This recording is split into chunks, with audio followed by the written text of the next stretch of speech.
Hello, Tennessee, and welcome to tonight's program. You know, the totally misnamed and mischaracterized Civil War is still relevant even today because we live in the aftermath both of the Civil War and Reconstruction, the good and bad of that conflict. Many politicians actually use that conflict as a go-to prop for their agenda.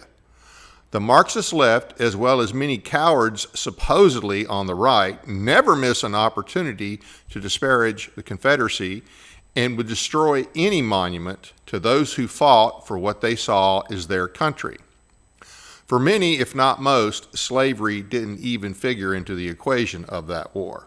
But many, and even the North from that generation that fought in the war, acknowledged the bravery and tenacity of the Confederate soldier, despite being outnumbered, starving, and dressed in rags.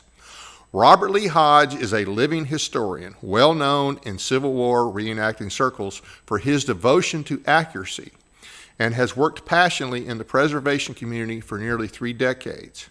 He does all he can do to emulate and experience to some degree the hardships that these men faced, minus the cannon and bullets. To say the least, he takes being a reenactor to a whole new level. In 1999, Rob came to national prominence upon the publication of Tony Horowitz's Confederates in the Attic. Rob appeared as a major character in the book and also appeared on its cover. He'll be joining us shortly. But first, a Trump update. Well, the art of the deal was in effect again this weekend. Trump made a huge deal with the European Union. We are going to have zero tariff on American products. We're actually for the first time going to have American vehicles allowed to be sold in the European Union. I think that rate will be 15%. They are going to pay 15% on what they send here.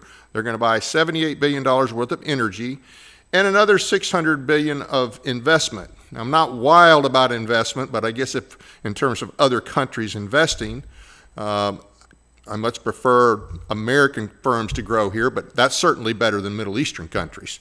But he made a really good deal. He did point out, and I'm not sure, I guess this was tied into the energy, he did point out the absurdity of the wind power and the huge windmills that are up in certain places, and especially across Europe, and how totally insufficient they are, and how they're a hazard, an environmental hazard when it comes time to get rid of them. So he did poke a little fun at that, and he said, you know, that's not something that we're going to be doing here. I would assume he means anymore. So good news on the economic front. Now, he's got a couple of memes out. You may have saw the first meme where it showed Obama being arrested in the White House at a meeting with Trump. That was a meme he created. And then the other one that came out, I think yesterday or today, was him and J.D. Vance with cartoon faces chasing Obama in OJ's white Bronco. I hope that doesn't mean that ultimately Obama is going to get away with it all, but I guess we'll have to see. Now to our guest, Robert Lee Hodge, born on Stonewall Jackson's birthday. He has taken a keen interest in America's Civil War since age 4. For over 30 years, he has worked on several history-based films, from dramas like ABC's North and South, TNT's Gettysburg, and Andersonville, many programs on the History Channel, Arts and Entertainment Channel, and the National Geographic Channel. He's done his own Civil War documentaries that have won 5 Telly Awards and a regional Emmy in 2007. He's with us tonight. Thank you for joining us. How are you doing, and what have you been up to? I'm doing great. Thank you for having me on. I was just up in Middleburg, Virginia, this past weekend, doing a, I guess you would call it, hardcore immersion, authentic picket post portraying the 17th Virginia, which was part of Pickett's division, but not with the division at Gettysburg. And the scenario was they're marching to join up with the division somewhere in the Shenandoah. And the opposing force were Federal cavalry, and there was no action whatsoever. It was just based on the manuals, the picket, doing picket, and you would see these people at a distance, but there was no firing, and it makes it more authentic in a lot of ways that way. But just 2 nights ago, I was wondering how many more years I'm going to be doing this. I'm on picket at 2 a.m. in the fog, and there's a heat lightning storm, which is sensational, beautiful. Right. It's real quiet, no modern sounds on a 1775 plantation. During the war, the owner was a colonel of the 7th Virginia Cavalry, Richard Delaney. Pelham stayed there, carved his initial in a pane of glass that's still in the window. I wrote about it in the Washington Post. Jeb Stuart stayed there, Jackson. F. Scott Fitzgerald. Wow. So it's really a place that is, to call it a B&B would be, people can stay there. To call it a B&B would be an insult. It's just a place. It's called Wellborn, and it's in beautiful horse country. And you drive these roads going there that are unpaved, and the stone walls are there that Jeb Stuart's guys fought behind at the Battle of Upperville in Middleburg in June of '63. Pelham fought behind those same walls in November of '62. So there's layers of Civil War history there, not to mention other time frames. But to be on that land, was great. And to be around all these authentic Confederate and Federal reenactors, friends of mine for the most part, from all over the country, including people from Scotland that came. Oh, wow. And we had about 300, maybe, something like that. And it's, not open to the public. It's just our own thing, which might be a downside to it. I think when you're doing these things and you don't include the public at some point, I think maybe that's a mistake. But that's what I did this weekend, and I sweated profusely, and I thought to myself, I don't know if I can do this level of intensity anymore. I've been doing this since 1981. So wow, so more like over 4 decades rather than 30 years. I think that must have been some old notes that I had. So that's a long time, and yeah, you're not old, but you're beyond the age that most people would even consider doing that. Yeah, I'm in the unauthentic range at this point. Have been that way for a while, but I remember in first grade there were kids in the schoolroom that would talk about, when I grow up, I'm gonna be a soldier, I'm gonna be an astronaut, I'm gonna be a fireman, a police officer, I'm gonna be president. And I just wanted to be a Civil War soldier. It made the income aspect really complicated, but Yeah. but Well, you could do the starving part pretty easy, I suppose. I'm sorry. You could do the starving part pretty easy. Yeah, that's correct. That's correct. That would be easy. Trying not having income from it. But that was always the obsession. This visual. Very visually based interest in the Civil War. I use the CW word just because it has less syllables than a lot of the other ones, so I use it for simplicity reasons. Yeah. I spoke to a EDC hall in Alexandria, Virginia, and I used the CW word about 12 times, and they had smiles on their faces, and I didn't understand. And then at the end, they charged me 25 cents for every time I said CW, so I owed them like $3. But I use the word just because it's simple. Right. Robert E. Lee actually used the word Civil War in 1857 when he was talking about his fear of the impending conflict. Right. So it is. But anyhow, I get war between the states, or the late unpleasantness, or the war of northern aggression. I even saw in the National Archives and documents the War of '61 or the War of Secession, and those are federal documents. Right. And I thought. Interesting. Yeah, War for Southern Independence. I like that one. Yeah. And it certainly was not a civil war because the South was not trying to take over the North. They wanted to leave the North. But great point. Yeah. Great point. And that's a very simple thing that's overlooked. Yeah. That's overlooked. And one of the things I think about is separatist. And like say since 1980, how many countries were there in 1980? And then look at how many countries there are today. Maybe somewhere between 30 and 40 more countries. Right. I don't think any of those were peacefully, easily done. Right. But it's a natural human thing. Yeah. And then when you think in very simplistic terms, you're not allowed to do that. You're not allowed to do your own thing. And I'm being very simple right now. Right. But it leads, to make argument for it. Right. Well, it's And 80 years after the the Declaration of Independence, which their fathers, Robert E. Lee's father, and right. I'm sure others, they seceded from England essentially. Right. And it was an act of terrorism when you define it by George W. Bush terms. Lexington and Concord is an act of terrorism. Very interesting.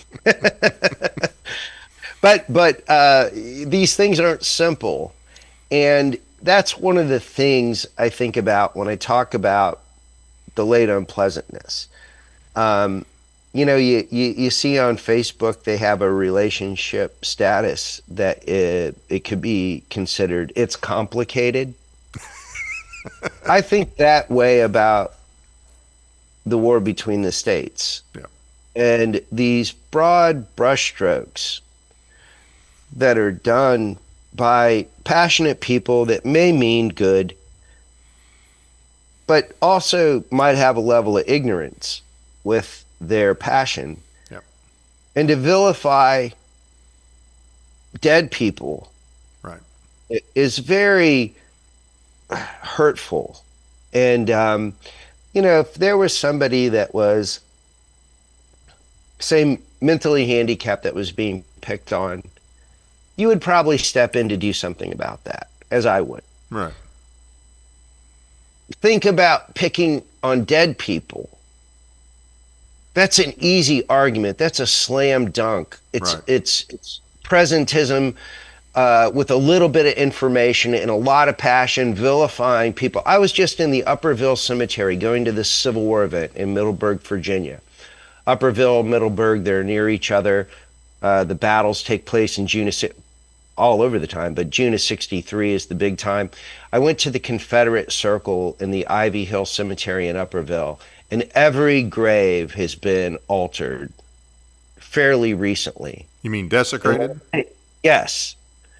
And it's not just in the Confederate Circle, it's anywhere where there's an Iron Cross, a CSA Iron Cross.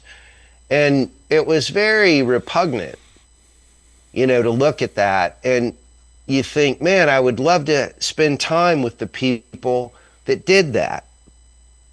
I would love to spend time with them. I would too, but maybe not for the same reason. Well, I would like to get to know them. And it's so cowardly. Yeah. And there's so much passion, but not compassion. Right. There's so much absolutism and kind of authoritarianism and totalitarianism, and that right and wrong are black and white. They're just clear. And let's use the present values that are vast and different for everybody. Right. But let's use that presentism of values to apply to people that you didn't even know. Right. Right. And, the interesting thing is the generation that fought that war, North and South, to a great degree, they had a reconciliation, late 1800s, early 1900s. And then they had these reunions every year that they would go to. Yeah, it's very interesting and it wasn't easy. The reconciliation wasn't easy. And you can run into like quotes from various people, like Union veteran Lucius Fairchild, that was very upset about sending the flags back south, the captured battle flags. So you'll find that. And you'll find, the hesitancy of Confederate veterans to want to spend time with Federal veterans. It doesn't just happen overnight. But I think, the outside war cry with Spain in 1898, probably was one of the solidifying factors, when you see, Fitz Lee being involved and Joe Wheeler. There's that sense of reconciliation certainly emerging at that point. And then, certainly solidified, with around the time of World War I or the 50th anniversary. Right. The 50th is a very important time. And, when you think about monuments, when monuments are going up, like somebody like the Southern Poverty Law Center, which I don't know why they're going after Confederate monuments. I don't know what that has to do with Southern poverty. But when you look at, their hit list, and then this is all Jim Crow, very broad brushstrokes, very, very elementary, very simplistic.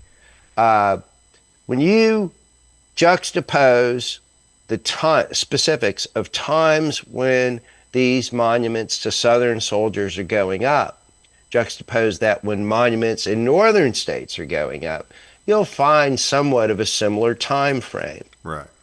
And part of that has to do with around the 50th anniversary of the war, these rounded events. The 50th anniversary is a big one. The 75th is a big one. The 100th is a big one. But the 50th time frame, a lot of these things are going up. And people say, oh, they're going up during Jim Crow. Yeah, they are. But let's look at the specifics of every monument. Is that why they're going up? And if that is why, then let's talk about that. If we can document that that's the reason. I haven't seen it. That doesn't mean it isn't there. But I'm just saying that let's look at it this way. And this is legit. These people are dying off. This is around the 50th anniversary of the war. These people are dying off, and the comrades that are still living, right? They have an involvement, but it's really the women. The female story is very interesting. The UDC, the mothers that lost their sons, the daughters that lost their dads, the sisters that lost their brothers, wives that lost their husbands. Right. Those people are very interesting. Steel magnolias, in a lot of ways, in an economically deprived time, right, for them to be able to raise the money, and also in most cases, many cases, especially with the bronze sculptures, to find very good artists, often trained in Europe. Moses Ezekiel, prime example. Jewish Confederate, bought at VMI. I was just at Newmarket yesterday on my way back from my Civil War trip, and I saw the Stonewall Jackson Monument that's been moved from VMI to Newmarket, which is kind of weird. And I didn't realize until yesterday that was sculpted by Moses Ezekiel. But Ezekiel's artwork is great, and he was classically trained. And when they put the monument up in Arlington Cemetery, the Reconciliation Monument that was taken down by the previous administration in December of 23, and they didn't follow procedure doing that. That's a whole other thing we can get into. But to take down Ezekiel's monument there is interesting, because Ezekiel, of all his artwork that he did, he wanted to be buried at that monument because that was the one he was the most proud of. Of all the ones he did one at Johnson's Island. I was just at it on July 4th, at the Confederate prison up there. Beautiful bronze. He wanted to be buried at the base of the monument. And when they removed that monument, there's operating equipment on his grave, heavy operating equipment right on top of his grave. You're talking about the desecration of graves there. Yep. I mean, this is kind of ghoulish stuff. Absolutely ghoulish, especially you look at that in the case with Forrest and his wife in Memphis. That's ghoulish too. When I saw the footage of some crazies attempting to dig them up before they actually did dig them up, some independent people doing it, that was really upsetting, and there's something good about it too. It creates definition, and that's a good thing. It creates definition. If somebody's willing to do that, that's pretty repugnant, and I looked at those people with a great deal of disdain. But the whole way the Forrest Monument came down in Memphis is disgusting. The political maneuvers that were done to change the names of the parks. I tried to film the Forest Monument in 2006 when I was there for a preservation event. I stayed, what do they call it, the Peabody? Yeah. Is it the Peabody, where the ducks are? We stayed there, and on Sunday after the event, I wanted to go down and film the Forest Monument because I think it's great equestrian. This on a Sunday morning in Memphis. And I'm a rube. I didn't know anything about Memphis. And I go down there with a $3,500 camera and a tripod. And I saw all these people that, I don't know, I'm profiling, but I'm like, I don't want to walk out with my $3,500 camera around these folks because they don't really look like they're not going to bother me. Right. And so I didn't feel comfortable filming the monument. And so I reconciled and I went over to Helena, Arkansas, which was another story, but I went over to Pat Claiborne's grave and I filmed that. So as a way to reconcile that day. But I couldn't film Forest Monument because it was so shady. Yeah. And so in a way, Memphis is a dump. It is. He's in a better neighborhood now, for sure. He's definitely in a better neighborhood. Well, that's the thing. I think that's a sad, unfortunate truth. And I wish that wasn't the case. But when you look at the political hierarchy of Memphis, it's very repugnant in a lot of their behaviors. And, I don't have an interest in going back there. Yeah. Well, you mentioned, we talked about they pretty much paint in broad brushes. And they're like, well, okay, these guys, first off, like I said in the intro, slavery was not the reason for the war, certainly for most of the people in the South. It had a lot to do with secession. But most of these guys, especially the guys that you reenact, the guys who you're trying to bring life in, the guys who you are trying to bring authenticity to, they were not fighting, for the most part, for slaves. Most of them didn't have slaves, and they certainly weren't fighting so that, someday they could own one. And what everybody forgets is, at that time, you had slaves in the North. That you had basically two, as Brian McClanahan says, you have two slave-holding republics fighting. Yeah, it's interesting. Yeah, you think about. There's a federal general that was killed at Perryville. I think it's Jackson, and he's out of Hopkinsville, Kentucky, and he's a slave owner. So, again, it's complicated. When you start thinking about, why did the Confederacy fight, or broad questions like that, anytime you're looking at a group that people are involved in, it's not a monolith. Right. And, the Confederate, why did the Confederate soldier fight? Well, it depends on which one you're talking about. Let's talk about the average guy who was probably not a slaveholder, and they just set him aside. Well, and that's I think one of the stats was 8%. Now, some of those guys that don't own slaves are going to inherit slaves, so the percentage is probably going to be bigger.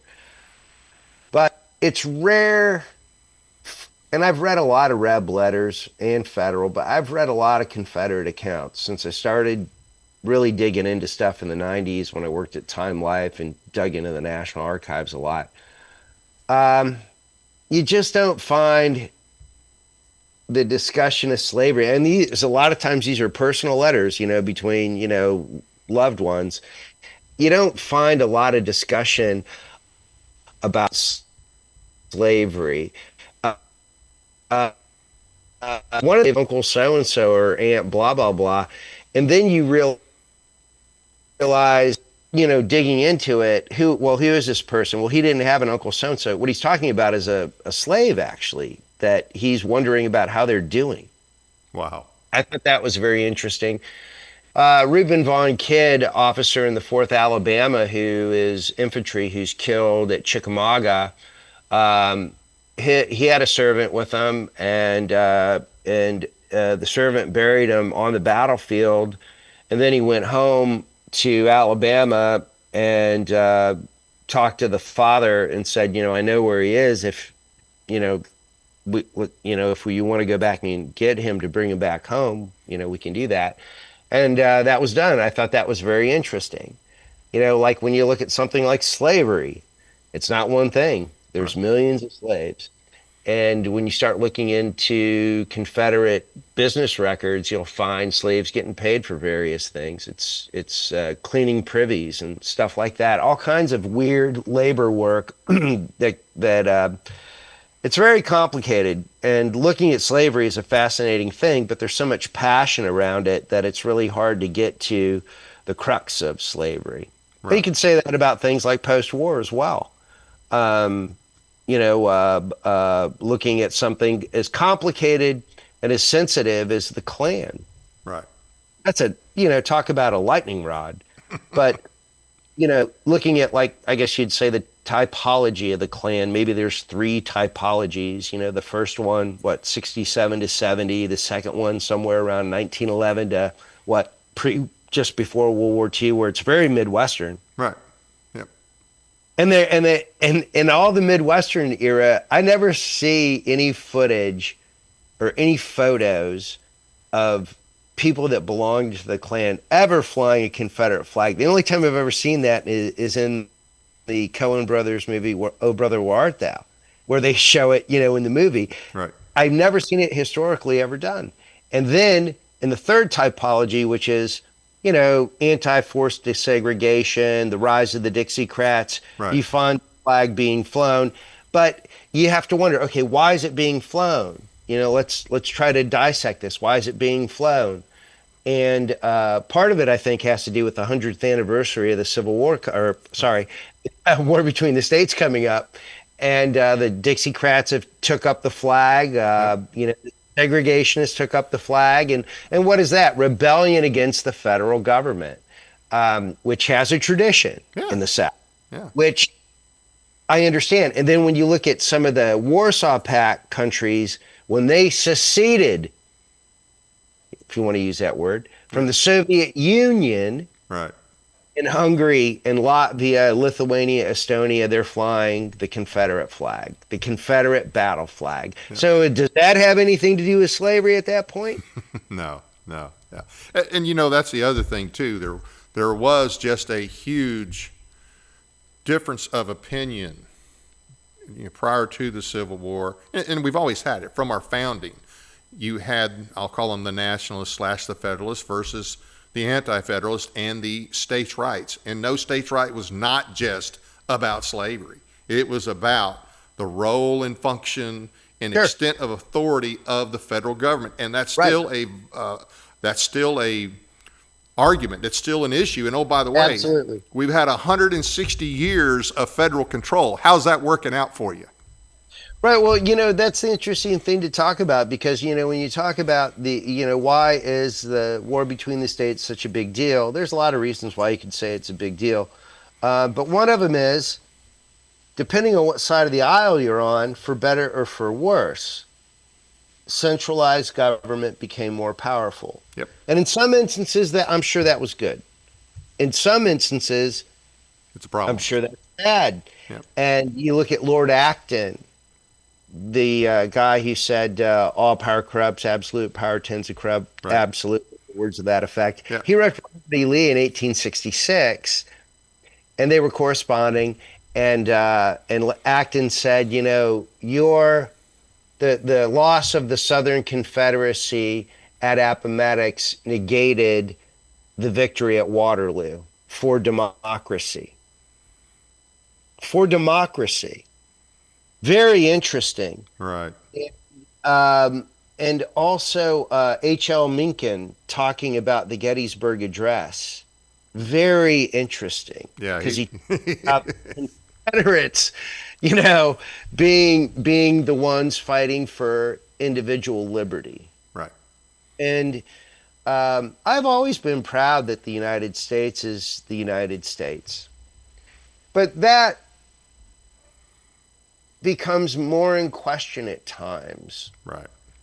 especially in more recent times, when you have strong federal authority and expenditure of borrowed treasure Yep. to very odd things. And so it, makes you wonder who's who. And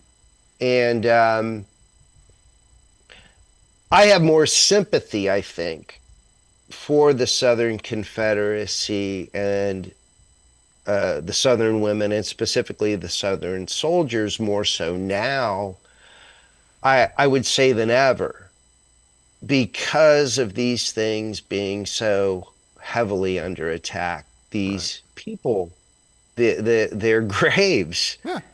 their graves being desecrated. How pathetic. Yeah. In the middle of the night. How pathetic. And so I feel like I have always gone often by the name Rob Hodge or Robert Hodge, or even when I was younger, Robbie Hodge. But now I go by Robert Lee Hodge. And part of that is because these things are under attack.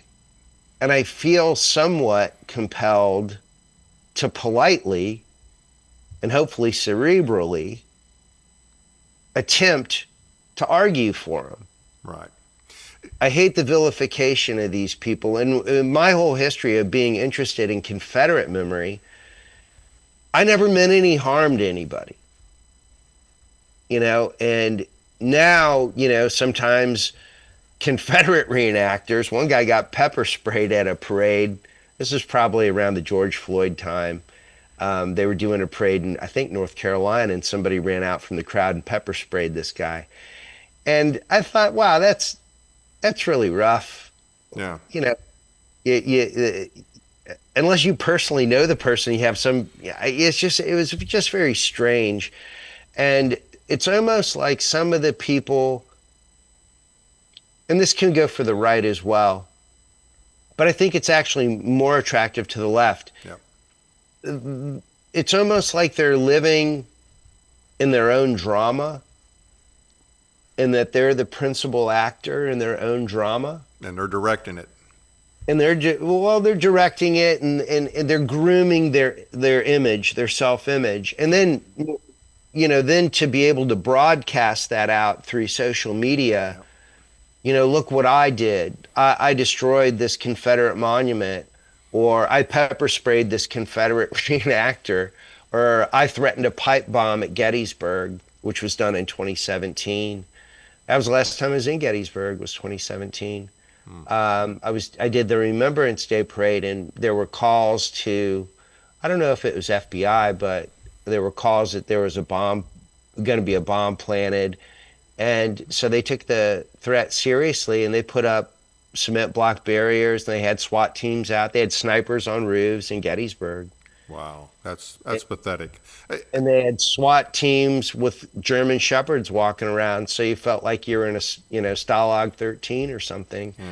And that kind of behavior, and then for politicians that might be on that side of things to some degree, they'll look the other way and not say that's disgusting or repugnant. Yeah, they'll even encourage it, or they'll condone it, or they'll say, well, it's understandable, something along those lines. Yeah.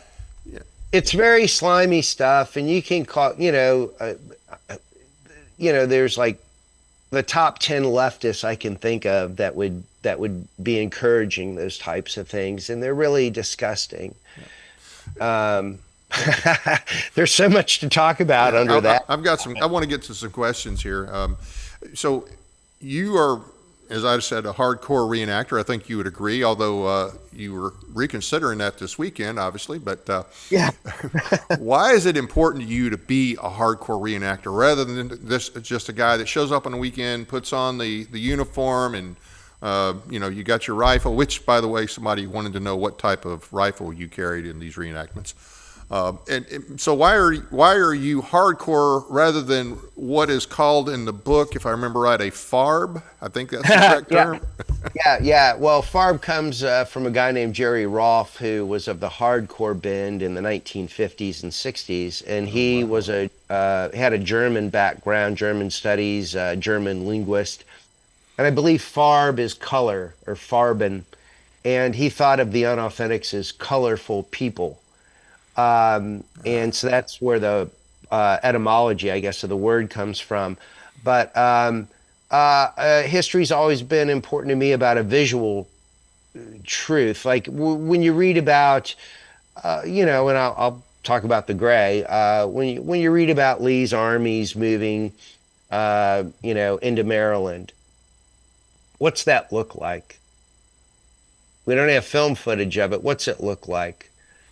Scarecrow, barefoot, classic Confederama, really, really, truly destitute. Now, what time frame was this? This was going under September 62, August 62, September 62, marching from what would be the Second Manassas campaign, evolving into the Maryland campaign. That's early.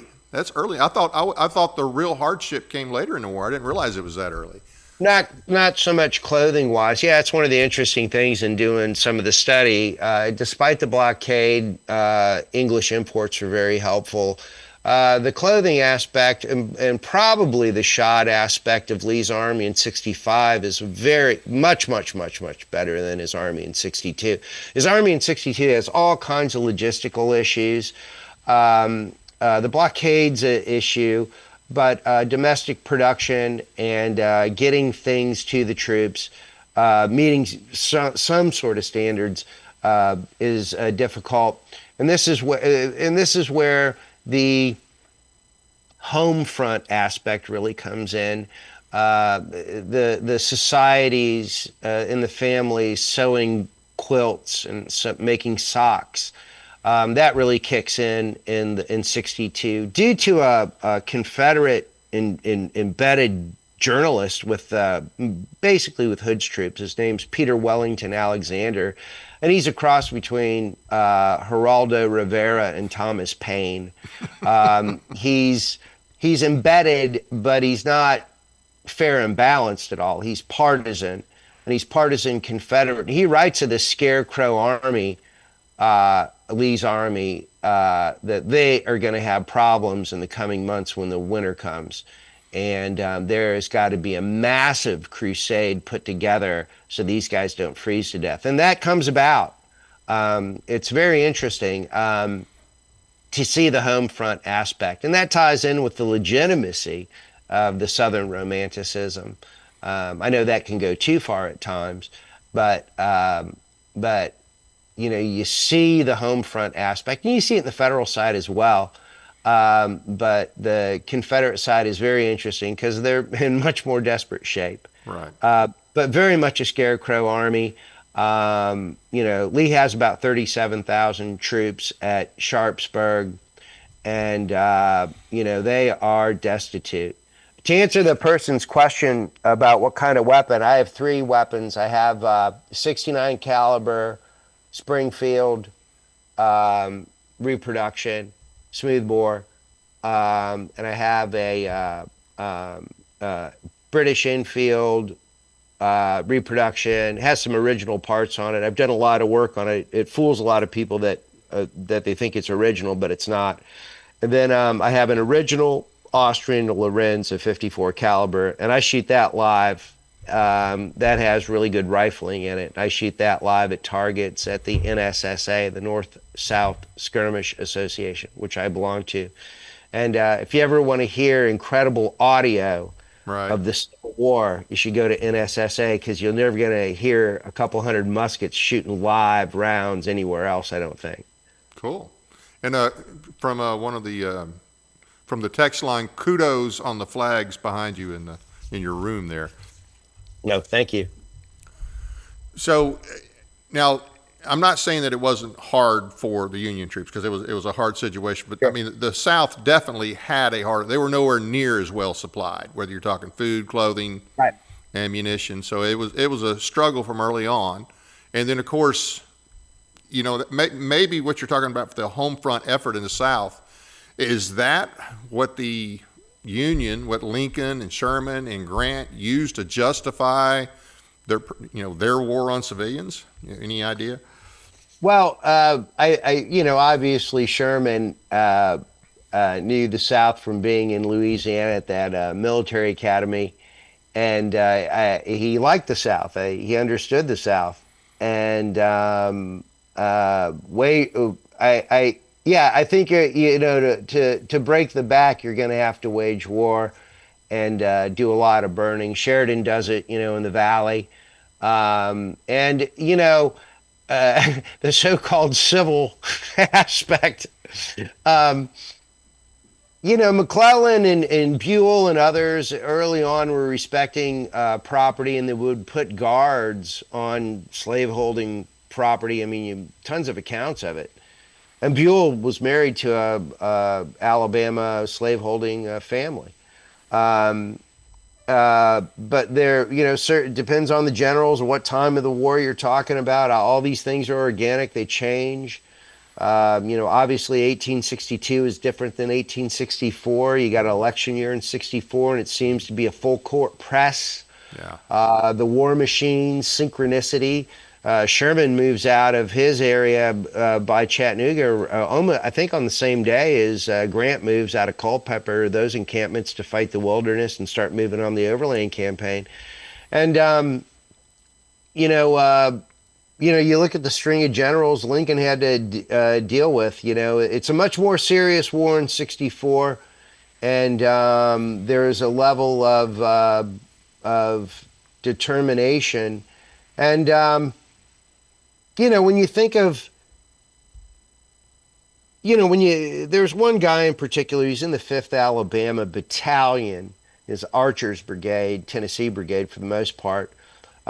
He enlists in 61, and he dies at Appomattox on April 9th, before the surrender.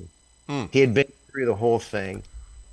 And imagine talking to that guy, what he had been through. It's just a really painful thing when you think about it. And, going back to the reconciliation aspect, to think that we're as united as we really are in so many ways, it's really amazing, actually, when you think about the history. And, you think about the World War II veterans. My dad, was a combat veteran of the 1st Cav Division in the Philippines. Wow. And he had some great Yankee friends. As he went to a Catholic mass, his friend from Boston named Steele, he was good friends with, and he went to a Catholic mass with Steele, and then Steele went to a Protestant service with my dad, and then they landed at the Los Negros on the Admiralty Islands. And that, was kind of, to me, in a more personal way, a sense of reconciliation. But my father said, he said, Bob, he goes, some of them Yankees I liked, but I didn't want to be around them in battle. And I'm like, why is that? And he goes, well, they didn't know how to hunt. Well, you probably know this. The NRA was formed, National Rifle Association was formed after the war in the North initially, because the veterans realized, those Confederates, the Southerners, could shoot so much better than our guys. I didn't realize this. Yeah, that's at least that's the story that I've heard, and I think it's believable. I want to go back a little bit to motivation as far as the North, and it varies. I understand it's not the same for everybody. Never has been in any war. What do you think? Like I said, I think the average Southern Confederate soldier was probably not fighting, for slavery in any way, shape, or form. Right. And I don't think that most of Union soldiers, in fact, I know they weren't. Right. They were not fighting to end slavery. Right. And in fact, there was a lot of them after the Emancipation Proclamation. They're like, hey, wait a minute. I'm all about keeping the Union together. Right. But this ending slavery thing, I didn't sign up for that. Right. Yeah, it's very interesting. And, you can look at mutinies that happen in the Federal Army, which are fascinating to look at. Irish Brigade mutinies. Over the Emancipation Proclamation, and I believe 109th Illinois mutinies. They had 1 Republican company and 9 Democrat companies in their regiment. The 9 Democrat companies took off and went into the woods, but they were forced back in at gunpoint. Eastern Kentucky had, they had a lot of, they did have Union soldiers in Eastern Kentucky, and I can't remember the unit, but a group of a unit of black soldiers showed up, and there was just about a riot between those two, between the Union white troops and the Union black troops, because they had no use for like, nope, we're not having it. Right, exactly. And race is a very interesting thing to look at. In Battle of Nashville, USCT's, United States Colored Troops, fight against Granbury's Texans at Nashville, and it's pretty severe. The Confederates wallop them, and there's a lot of heavy things that are said about what transpired.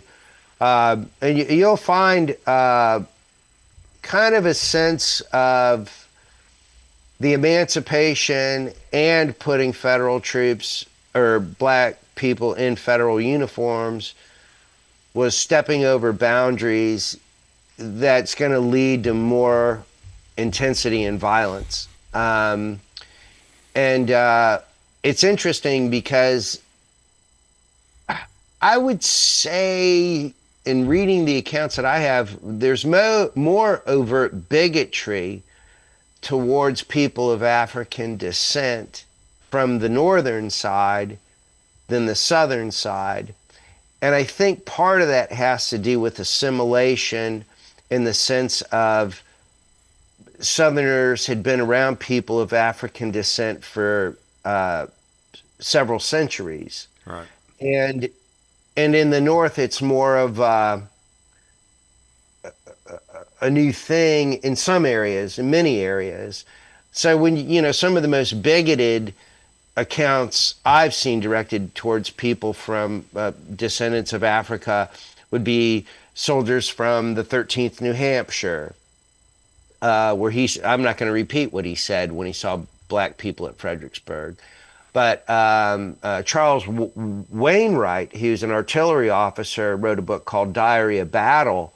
I won't repeat the stuff that he said, but I found that when I was working at Time Life Books. And so very, very heavy things. But, you'll find on the Confederate side too, but it's, and in both cases, it's newsworthy. But the bigotry, I would say, overt bigotry is written overt bigotry that I've found is more on the federal side.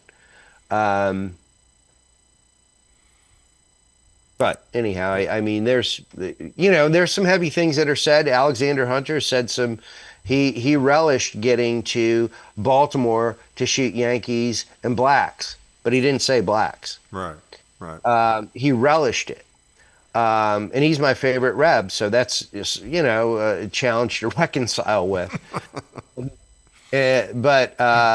But I also lived next to the projects in Nashville for 7 years, so I can relate to Alexander Hunter. I got shot at there. Well, you picked a strange place to live for a white guy from Ohio, huh? I tried to be part of the gentrification, but I got bullets in my house. I got a great experiential education, though. I mean, I feel very well fortified to talk about the subject, to be honest with you. But, I found an account of a Confederate soldier, May 25th, 1862, part of Stonewall Jackson's troops that had flanked Nathaniel Banks out of Winchester, Virginia. And he said, I saw a white lady walking down the street today, praising us that she was free again, and that blacks were blacks again. But he didn't say blacks. Right. And so that's an interesting account, and I don't mind publishing it. Right. But he also said they captured 500 pounds of opium, and that they captured 1,200 Hessians. Oh, which wow. is, oh yeah, the word Hessian I've been finding more and more in various Confederate writings talking about federal soldiers, Hessians. Wow. And yeah. Are those the 48ers? You're really onto a good point. I think this is tied in with the 48ers, although I don't know what loyalties many of these people have. I would imagine most of them are the part of the social revolutionary elements from the German revolutions. Right. And certainly the officer aspect is Franz Siegel, Schimmelpfennig, Karl Schurz being the biggest one. And that's one of the actually more interesting aspects I've been fascinated with now, looking into federal things when I do, is the communication that many of these German 48ers that are now federal officers had with Engels and Marx. Right. Oh yeah.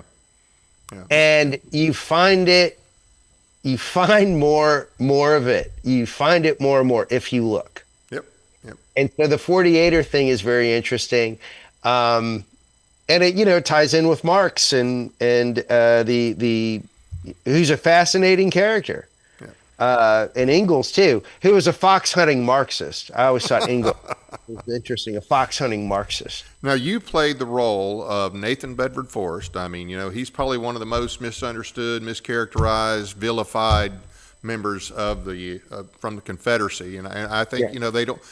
We talked earlier about they removed the statue from. He was in our Capitol, and our utterly worthless oxygen thief of a governor allowed that to happen. He allowed what happened in Memphis to happen. He allowed the statue to be removed. He encouraged it. Now, he did it underhandedly, but he did that. He allowed that, and I think that's disgraceful.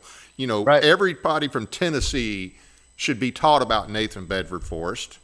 Yeah. And they have nothing to be ashamed of. And in fact, if you want to look at reconciliation, that's a good guy right there to look at. It is. Again, it goes, a lot of the people that hate his guts don't know much about him. And I don't know enough about him. I think he's a fascinating character in many ways. But his civil rights aspect is a curveball that you throw out, when you talk about how he supported black people pre, during, and post Civil War. And especially the post-Civil War aspect is interesting because it makes it complicated. It's not easy. It's not simple, but people want to make it simple. They want to profile. Yeah. They want to generalize. They want to stereotype. And it is not, it's really foolish to do that. Yeah. Stereotype for thee, but not for me. Something along those lines. It's okay to stereotype depending on who you're stereotyping. Now, I've got to kind of round this out a little bit because we've talked about you being a hardcore reenactor. So what does a hardcore reenactor, how are you different? And I think I asked this a minute ago and we kind of got sidetracked. How are you different than just your average reenactor? Not to take anything away from them. I think it'd be cool to do it. I've never done it. I am in the SCV. But just tell, how deep do you get into it, especially experiencing as much as you can minus getting shot at? Now, you've been shot at, but that was in the project, so that doesn't count. Right. What's the difference? And what do you do? What do you endure? How do you get ready for that? Well, there's a lot of elements to it. Historically, reenactors age. And so how are you going to deal with that? Well, I'm almost 59 and I'm well into the unauthentic age range. Right. And I still like doing this stuff. I still like putting the clothes on. I still like being in that escapism, the camaraderie around the campfire. So how do I, one of the things is really be thoughtful about what you eat. And don't be a fat body. Get out and move around. And that's one thing that I do. I can't go to a gym because gyms are boring. So I work in my yard a lot and just figure out ways to maintain a reasonable waist. What's a reasonable waist for a Confederate soldier in the 1860s? Negative something. I don't know. I mean, ideally, I guess I'd say about 28, 29 inches, but, or maybe even slender. I mean, you look at some of the original uniforms, and I was looking at some yesterday in Virginia. Right. They're so tiny. Yeah. So tiny. So, but I use Chinese hair care products to create an illusion that some of my hair is not white, and I try to maintain some reasonable physical fitness. Although, like I said, this weekend my cardio wasn't too good. It was pretty incredibly hot. Well, But I want to stop you right there because I want to say this. I've read accounts of different battles, middle of summer, okay, and they're wearing these heavy uniforms. Maybe they're low on water. They've marched all night, or they've marched the last hour before they get to line up. I mean, a lot of people died from heat exhaustion. uh, yeah, and I read account. I wrote some stuff on Law's Brigade and the Gettysburg campaign followed their route in detail. Um, and they talk about guys dropping, some of them never to see Earth again. And this weekend, I was feeling that. I bet. And I've done this since 1981, and I had new miserable experiences. And then I thought to myself, am I legally insane? Why am I doing this to myself? I mean, it's not, you start self-evaluating. It's like, we did this live Confederate artillery battalion shoot. We had like over 12 guns, shooting live at targets in North Georgia. Super authentic. Sleeping out in Sibley tents and A-frames, really authentic. All horse-drawn, really authentic. Crazy. We were shooting live. Boy, was it cold that Friday night, and I tried to sleep. Well, that was my mistake, trying to sleep. I've done this stuff long enough. You don't try to sleep in cold weather. You stay up and just throw wood on the fire and try to stay warm. Staying warm is more important than getting sleep, because you can't get the sleep in the cold. At least I can't. Right. And so, that Friday night I started self-evaluating, and I'm like, what am I doing? I've been doing this since 1981, and I froze my tail off more than a few times. I mean, really miserable experiences. I can go right back to them now. 1987 Shiloh, 18 degrees. It was horrible. But, you wonder, like, how many times am I going to do this until I learn? But there's something Buddhist or cathartic about it, communing in some sort of suffering in a way. I'm not getting shot at, but I'm enduring the elements. But talking about authenticity or trying to be authentic, none of us are authentic. We try to be. Right. But in what is authentic? I mean, that's a great philosophical discussion. And that also means, is first person part of the role of that, acting as a person. That can get weird. Bad reenacting theater. So let me get a little in terms of authenticity and what the average soldier, let's say it's pick a battle and you know them better than I do. What would a Confederate soldier experience? What did they experience, let's say 3 days or 4 days or maybe even a week prior to a battle? They're moving to that battle. Summer, winter, what's it like? Well, I guess reading about the Sharpsburg campaign most recently, and reading about Law's Brigade on the way to Gettysburg, thinking about those marches. There's a great deal of, reading about the Confederates and the Sharpsburg campaign, you're really, and I said this before, I believe, you're really talking a scarecrow army. You're really talking, eventually when they get into Maryland, there'll be a lot of troops that do not have shoes. Now you start wondering about shoes, like how long does it take for them to wear out? On hard marching, I think a pair of shoes could wear out in 2 weeks. So what's hard marching? 10, 12 miles? No. I'd say, doing, 20 miles a day or maybe even more. I mean, Stonewall Jackson's guys in the Valley did, I think, on certain days between 24 and 27. Wow. Back to back. I don't know. I don't know about back to back. I don't know about back to back. Right. But What have you done marching? I am assuming back to back, and I could probably get you an answer on this fairly quick. But when you're talking about the routes that Jackson took to do his mysterious maneuvers, to pop up in one spot and disappear, and pop up in another spot and defeat 3 federal armies, I would say that many of those days are back to back. Right. I would think the way he seesawed up and down the valley. And so you've done that. You've done those kind of marches. Well, the most I ever did in one day was 17. And that was at Chancellorsville on the anniversary of Jackson's flank march route, May 2nd. And he marched on Saturday, May 2nd, and I marched on a Saturday, May 2nd as well. So I was really in the glide path.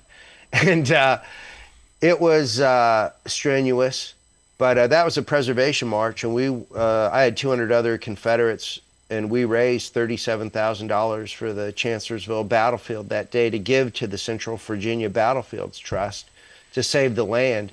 So it was really grassroots empowerment and hard marching. Okay, what about diet? The Confederate soldier, it's not like he got 3 squares a day by any means. No, there's going to be some level of foraging and so forth. I think one of the staples is somewhat of a no-brainer, but it's going to be, hardtack and sow belly or something of that effect. Corn pone. Sometimes you get peas. Sometimes you get beans. And sometimes it's more elaborate. I mean, I remember talking about reading about a Confederate in 1861 at Post Manassas, but camped there in 61, and they're eating salad. And I thought that was interesting. I'm like, what was in your salad? What is it carrots? Is it, beets, or, what do you have? But, the diets are interesting. It's one of the most miserable. There's so many miserable elements, really. So when you go out and do this, I mean, you're doing those things. You're marching. You're not eating. It's not like, okay, it's lunchtime, we're going to go get something at McDonald's. I mean, you're out there the whole time, and you're basically what we call embracing the suck, and, and you're doing that for days on end? No, it's the only time it's been days on end is when I did a march in Red River, Louisiana, that area. We did 56 miles over probably about 5 days. And that was a heavy duty march, and the food got a little rough after a while. We didn't have any porta-johns. We dug sinks, we dug poop trenches, and then covered them up after we were ready to move out. And we had permission to be across this big plot of land. It was owned by a timber company, and they had clear cut a bunch of it, so it was very interesting to go through. But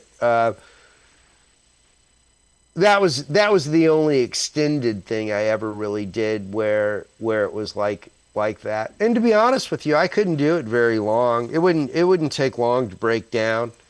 When I worked on the Gettysburg movie, I lived out on a bale of hay the first week, and after then I got a tent with another fellow brought a tent. I had the luxury of being under canvas, and I would say 3 weeks into it, I was breaking down physically. Oh, wow. Getting respiratory, and I didn't smoke cigarettes or anything. I was getting respiratory issues. I developed ringworm. I didn't know what ringworm was. I had to put zinc on it to get rid of it. But I was breaking down, and that also happened when I worked on the movie North and South. That was in November of '85. I lived in a tent 2 weeks there, and I got there. I was a skeleton. I was 6'1", 135 pounds, and I lost 10 pounds. I lost 10 pounds in 2 weeks there. Good Lord. Now, you were a scarecrow for sure. Oh, yeah. Yeah. And I didn't know about fire ants until I got down to work on North and South. That was down in Natchez, Mississippi. And they would wake you up. I bet. And I didn't realize this till later, that fire ants are Farby. fire ants didn't come into the United States until 1914 in Biloxi. Apparently, they didn't get the message, right? They didn't get the message. No, same thing with kudzu. That's not traditional South either. No, it's not. Now, you've produced some films yourself. Can you talk about those? And if somebody wanted to see them, how would they go about that? Well, I'm a bit of a Luddite. I'm not much of a technical person as I am a creator. And I've liked the stuff that I've created. And I have the stuff still on DVD. I don't web stream it.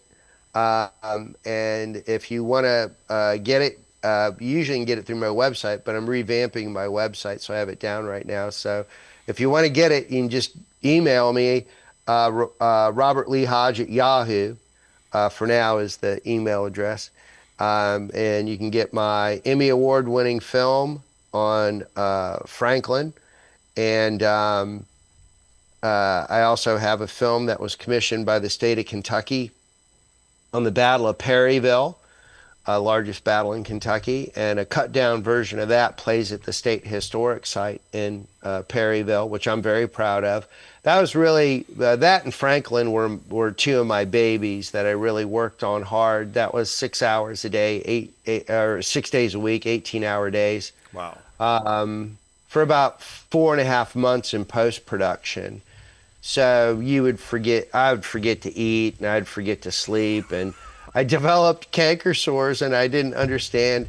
And then I had to read up on canker sores, and and it said it could be caused from stress, and that's what was happening when I was working on these things, because you were trying to meet a deadline. Right. It was brutal, but they're things I'm very proud of. I also did a film commissioned by the state, or by the county of Spotsylvania County, on the Battle of Spotsylvania. And I own those 3 films, Spotsylvania, Franklin, and Perryville. And then I did 2 other films that I don't own. When I split from my business partner, they own Franklin and Chickamauga, which I'm very proud of, but I don't own those. I think about getting back into film, but I talk about it. We'll see. I have a bunch of film footage I own, and I should do something with it.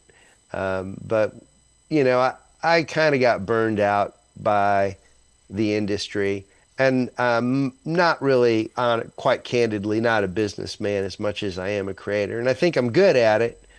I have a history of being good at it. I can say somewhat proudly, but there's a lot more to do. My whole background has historically been art and history. Right. And so the melding of doing film has always been something I wanted to do. From working on North and South for 2 weeks, I left college as a freshman at Kent State to go down to Mississippi to live in a tent for 2 weeks to meet Patrick Swayze and hang out there. What was that like? I'm sorry? What was that like? Oh, it was great, man. It was a great experience. I mean, Swayze himself was standoffish. He was disgruntled with the production people, because I don't think they were going to flip the dime to fly his wife or his girlfriend in. And I heard that was why he was kind of standoffish. But there was a lot of nice people there, like Parker Stevenson from the Hardy Boys. He played a Berdan sharpshooter officer. He's a very nice guy. And Kirstie Alley was nice. And James Reed, the guy that played, I think it's James Reed, the guy that played the federal overall character. The first day we filmed, we had 3,500 reenactors. Wow. And we were portraying a scene of surrender, basically, on the Lynchburg Road. 1,500 Confederates come across a field and find 2,000 Federals. And they freeze, and then a lone Confederate rider comes out under a flag of truce, and the Rebs surrender. And when we filmed that, it was the first day of filming in Natchez, Mississippi, and it was really neat to see 3,500 reenactors on this big field, blue facing gray. And do you remember the Miller Lite commercials where they'd say less filling? Yeah. Right? Yeah. Okay. So those were real big at the time. And the director, Kevin Connor, yells cut after the scene where we face each other, and then the lone rider comes out. and he yells, "Cut." And this one guy on our side says, "Less filling," yells it. And another guy on the federal side yells, "Tastes great." And then it's 20 guys and 20 guys, and then 100 guys, and it's like thousands saying it back and forth. I'm like, what a great commercial. I'm surprised they didn't use that. It would have been, and my understanding was the cameras kept rolling, but I don't know if that's true. But I thought it would make a great commercial. But to do the films, to work on Gettysburg and have a part in Gettysburg, that was a great experience. I wrote 41 pages on it called The Good, the Bad, and the Ugly, about the making of Gettysburg, my experience on it. And I had a part in it, Robert Tyler Jones, just a little cameo spot, no spoken words. But I got stabbed by an original sword. Richard Jordan, who played Armistead, his sword stabbed me in my hand, and I had to go to the hospital and get stitches. And I go to the hospital in my Confederate uniform with this makeup on and fake blood on me as well as real blood on my hand. Right. Stitches, and I go in, and there's 150 reenactors from the filming who had real casualties, like, twisted ankles, black eyes, gunpowder burn, stuff like that. And they're laid out in this lobby, because there's a bunch of them, and they're all waiting to get dressed on, and there's different doctors going around. I felt like I was on MASH or something. And then I thought more specifically, no, this is like a different version of the hospital scene in Gone with the Wind at the railroad station. Really neat. But yeah, I got stabbed by an original sword. It was an original 1850 foot officer sword that Richard Jordan was carrying. Well, if you had to get stabbed, at least it was with an authentic weapon. So that's exactly. Good. So battlefield preservation is something you are very passionate about. And let's talk a little more about that and some of the more endangered ones and what people can do to help. Yeah, I appreciate it. Battlefield preservation's been a big part of my life since June of 1991, when I first went to the Wilderness Battlefield to see it finally. Growing up in Ohio, I had heard about the battlefield and read about it in these maps from this guy named David Greenspan from the Golden Book of the Civil War. A lot of people would be familiar with these maps, but they're like Lilliputian-sized soldiers, and smoke and hills and stuff. And so you see the roads like Brock Road or Orange Plank Road or Orange Turnpike. And I'm hearing these names and reading and seeing these maps and learning these places as a kid in Ohio. When I finally go there in 1991, I'm standing right next to the Confederate trenches on the Hill Ewell Drive at the Wilderness, trying to soak it up. You're there, and I'm expecting, the wind to be blowing, the birds chirping, and that I'm going to transcend time and connect with the gray ghosts that haunt my mind and get into it. But I hear circular saws and hammers putting up homes just, in some cases, 100 feet away from the trenches. Wow. I couldn't process that. I didn't understand that. I had been to Gettysburg, I had been to Antietam, been to Shiloh, been to Chickamauga. I thought in my untrained eye they were pretty good shape. I assume more of the battlefields were in pretty good shape. Adults would do a better job. And I felt like I got hit by Mike Tyson. I was numb, but I wasn't angry yet. That took about a week because I had to process it. And I was so stunned by it. But then I started calling the Park Service, what can I do? What can I do? And I was calling different numbers and getting shuffled around to different people. And I finally got a hold of a lady named Kathleen Madigan, who was kind of an executive assistant, I guess, or something, to the Civil War Sites Advisory Commission. They had just been started by Congress to report to Congress in 2 years on the status of the battlefields. And the reason this commission came about was there was a developer extortionist named Till Hazel who wanted to develop part of the 2nd Manassas battlefield, which is also part of 1st Manassas, but mostly 2nd Manassas, key stuff. And 500 acres, he wanted to put in all kinds of stuff there. And he got Eddie DeBartolo, the mall developer and San Francisco 49er owner, who's got questionable ties to organizations. Um, and he was going to develop the area for it. And it was just really insane. Well, there was a big uproar, thank God, and a lot of grassroots, like, this can't stand. So Reagan signed a rider bill to pay this guy to save the 500 acres at Manassas. So you think it's a preservation victory, right? But if you think about the money that that the government paid, in 1989 dollars, it was 136 million bucks for 500 acres. Good Lord. Only the government would do that. Right. So, am I glad it's saved? Yeah. But that's not a way to continue saving land, because you're going to run out of cash. So, anyhow, the commission was started basically because of that and other things. But, we can't be paying $136 million for 500 acres, from an extortionist. So, right. They created a matrix and prioritized and philosophized about, what was most important and why.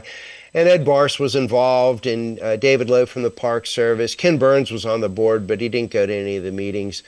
Jim McPherson was on the board. I always thought he was a boring guy, kind of a stiff guy. And other people that were very nice that, are long gone now.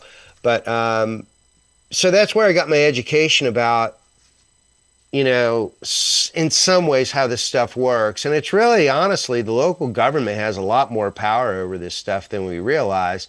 The federal government has done eminent domain, which I'm not a fan of.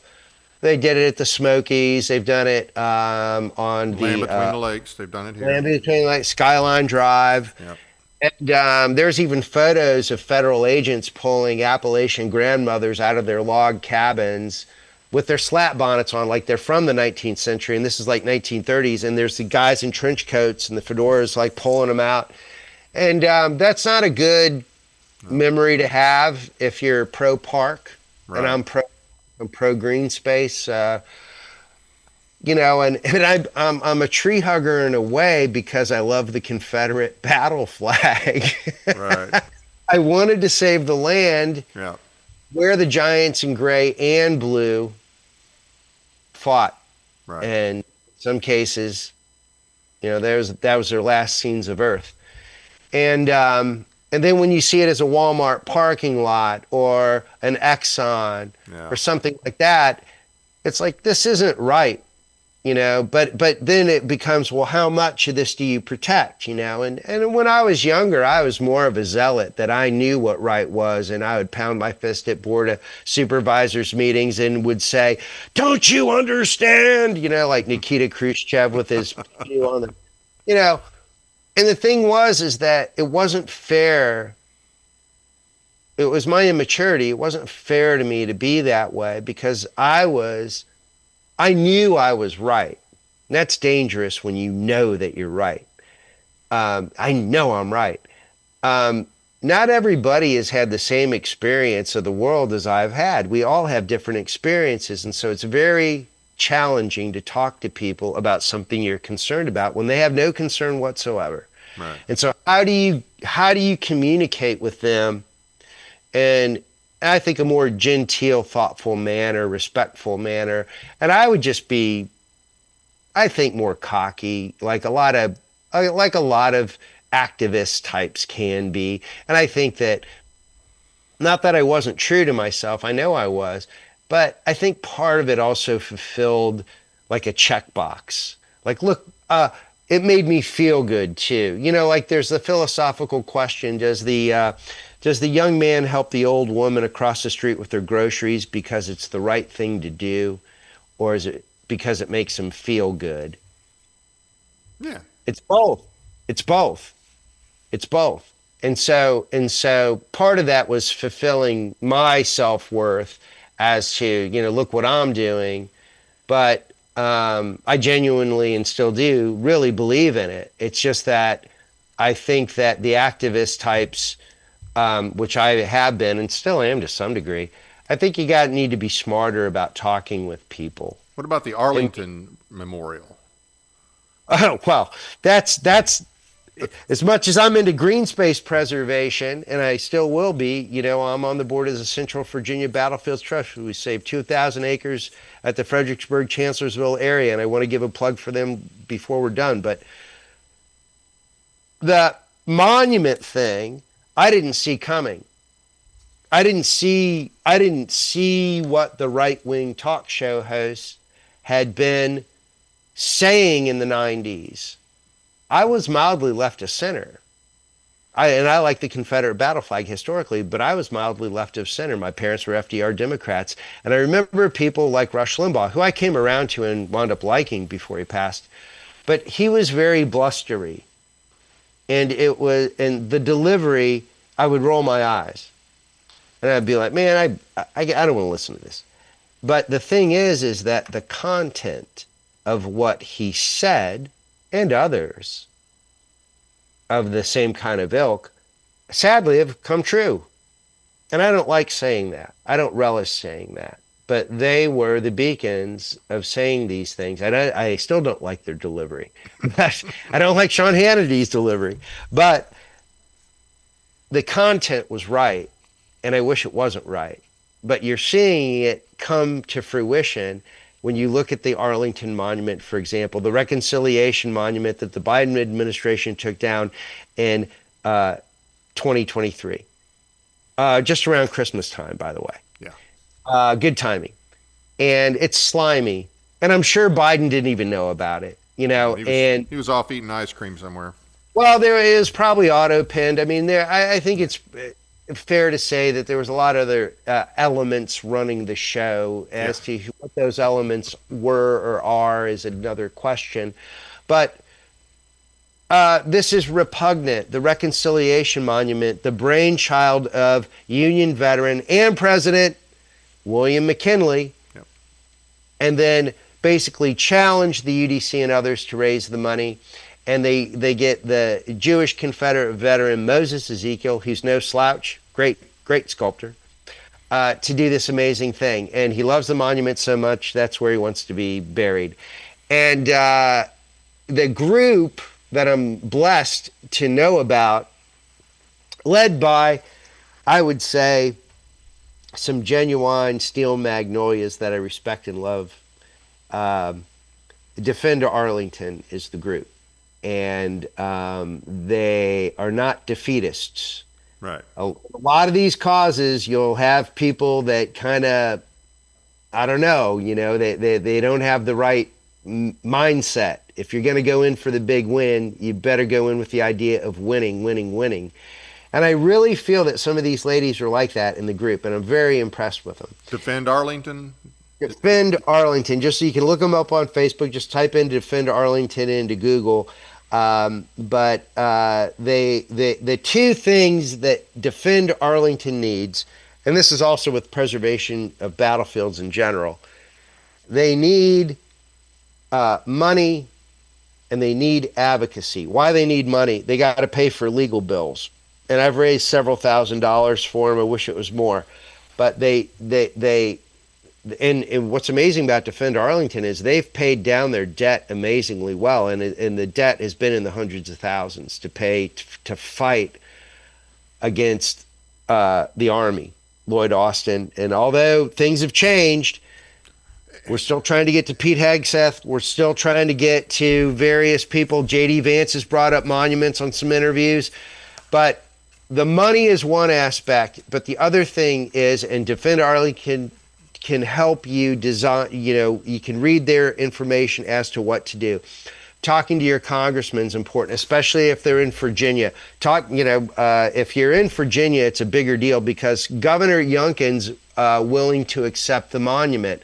That's not the point. The precedent that this sets, just remember this, 5 years ago, we thought, in this post-George, well, it was even pre-George Floyd, but post-George Floyd, well, they want to move the monuments from the courthouse grounds, but it'll be okay to move it to a cemetery and they'll be safe there. No, that's not the case, because the paradigm shift is much further now. Because now the most famous cemetery in America, the Reconciliation Monument of all things, has been taken down.